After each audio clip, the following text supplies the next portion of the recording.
Kereta mana kereta? Kereta api. Kereta api mana? Oh, ada. Ingat ibu bawa. Budak demam ni. Demam. Sejuk. Kecil kan aircon. Dah mandi belum? Betul. Kian ni demam. Nangis. Biasa dah tak? Ha? Nak buat apa? Kau demam lah, cakap lah. Saya demam. Saya nak demam. Apa doktor? Saya nak demam. Saya demam. Tolak lah.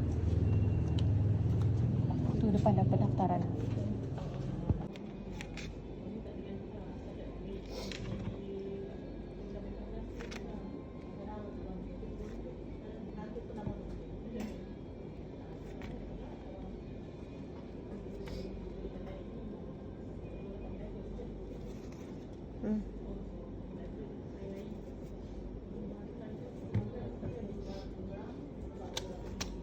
Patutnya kau yang tulis tau. Kering-kering.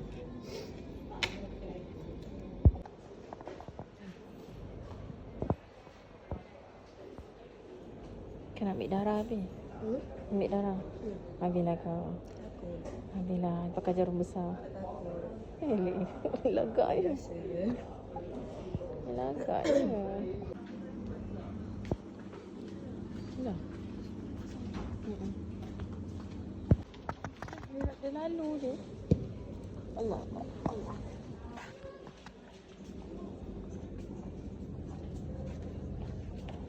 Apa cakap private sebab imam tinggi. Lepas tu dia kata tak apa influenza. Aku dah kena ambil tu lah tu. Kena ambil hidung tu. Macam tu.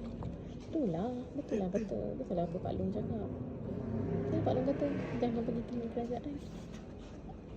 Pak Long kau kan suruh pergi swasta tapi tak apalah. Betul nanti tanya ibu macam mana. Macam influenza dia suruh check kat private juga. Sebab apa ni kat sini tak boleh buat dia kata tak boleh. Kena pergi private juga. Lepas tu lah. Mana tahu.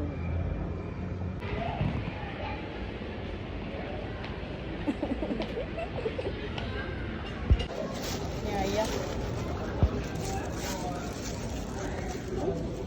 Oh, pilih mushroom Tapi nak makan mushroom dulu ke ni dulu? Semua-semua nak makan? Bagus, makan semua-semua.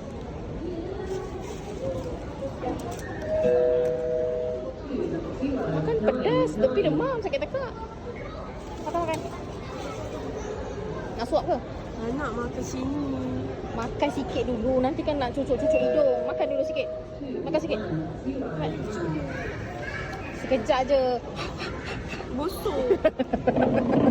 Dah makan cepat. Dah jom dah sampai. Okay, klinik Dr. Saravanan. Allah, inilah yang murah. Alamak beg.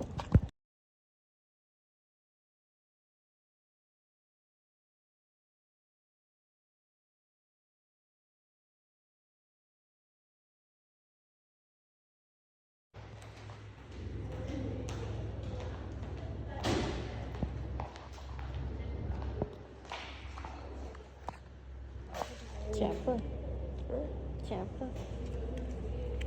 Saya tak tulis apa-apa pun. Cik berat dengan tinggi. Berat dengan tinggi je? Berat berapa? 45. Ya Allah, seronoknya 45 separuh daripada aku. Aku 79. Macam mana? Sudah check. Tekanan darah lah. Tu je. Okey tak? Apa bunyi mesin? Mesin tu memang bunyi. Macam dia macam ibu pula. Risau aku.